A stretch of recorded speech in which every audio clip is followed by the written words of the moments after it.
Tingginya peminat kendaraan listrik di negeri ini, membuat pemain kendaraan bermotor listrik berbasis baterai, khususnya roda 2, menjadi semakin ramai.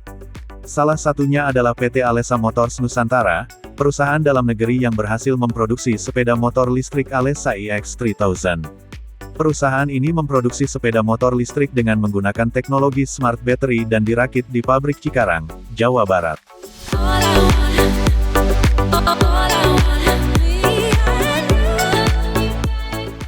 PT Alesa Motors Nusantara ini perusahaan nasional dimiliki oleh orang Indonesia yang bergerak di bidang pengembangan electric vehicle. Ya, cita-citanya sih pengennya 4-wheeler, mungkin merambah 3-wheelers, tapi sekarang kita mulai dengan 2-wheelers. Jadi roda 2 yang kita sekarang udah realisasi, tapi kita lebih banyak tekankan di sini adalah kita akan bangun ekosistem yang komplit, mulai dari smart battery, charging station ataupun namanya battery swap station atau bahasa kerennya SPB KLU. Terus apps-nya yang bisa running di Android dan iOS, juga tentunya sepeda motornya seperti yang tertera di sini. Itu adalah sekilas tentang Alesa.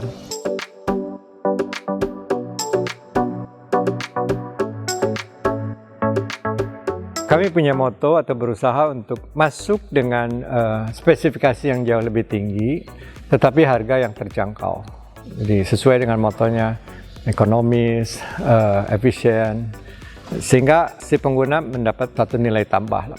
Mulai dari roda penggerak atau motor penggerak, kita pakai yang 3 kW dan kita pakai middle drive. Di mana kebanyakan produk-produk tetangga sebelah, kebanyakan itu pakai wheel hub, kami pakainya middle drive. On top dari middle drive tersebut, kita juga pakai fixed gearbox, direct drive. Jadi nggak ada rantai, nggak ada namanya fan belt. Nah, itu adalah nilai-nilai tambah yang kami coba berikan dari sisi motor. Terus dari sisi baterai, kami mempunyai kapasitas baterai yaitu 2 kWh. Saya kira cukup yakin itu adalah kapasitas yang tertinggi di kelasnya.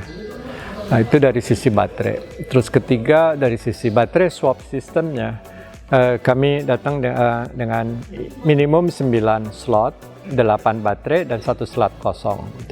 Tapi itu bisa di-expand sampai kelipatan 15 kali 9. Jadi bisa master 1, slave-nya 15. Nah, itu satu ekosistem yang kami coba buat, plus apps-nya yang bisa menunjang Android ataupun iOS. Dari on top dari itu semua, kami juga punya monitoring system, yaitu cloud-based monitoring system. Kami bisa lihat berapa banyak charging station yang lagi beroperasi, berapa banyak penukaran baterai yang sudah terjadi hari ini, dan sebagainya.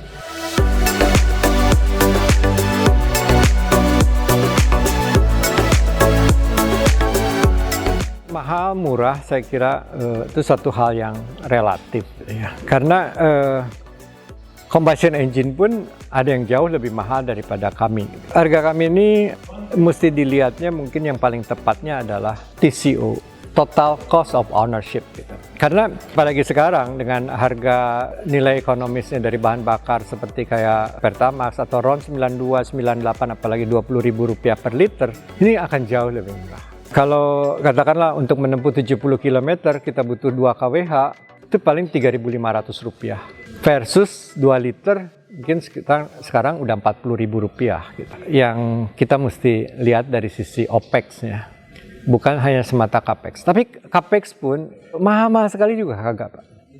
Karena ada beberapa kemungkinan atau option. Bapak bisa memiliki baterai, motor, dan home charging, itu satu option. Option yang lain adalah Bapak hanya beli motornya saja. Baterainya seolah-olah nyewa atau bayar tiap hari, Rp10.000.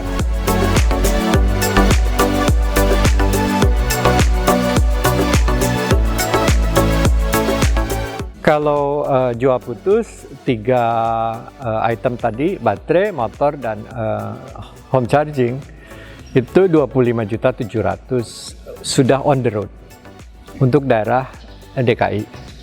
Jadi sudah STNK, plat nomor, BPKB, dan sudah diantar. Opsi yang kedua, dikurangi 8 juta, yaitu 17.700.000 untuk yang baterainya disewa. Jadi 17.700.000 saya yakin dibanding dengan existing motor bahan bakar lebih murah.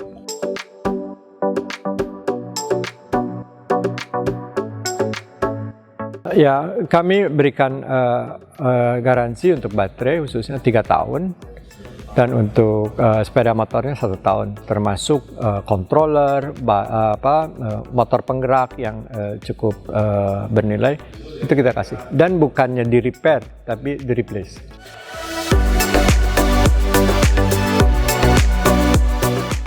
Saya cukup yakin dan optimis bahwa ini adalah suatu perubahan yang elektrifikasi ini pasti terjadi. Tinggal kalau di Indonesia mungkin waktunya apakah 2030 akan berubah semua ke elektrik atau 2035 gitu. Tapi dari sisi proses elektrifikasi ini akan terjadi.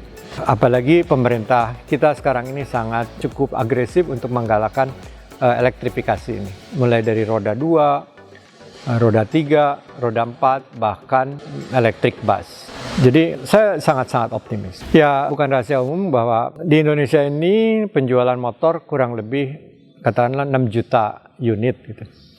Saya nggak muluk-muluk kalau kita bisa dapat 1% aja, udah alhamdulillah.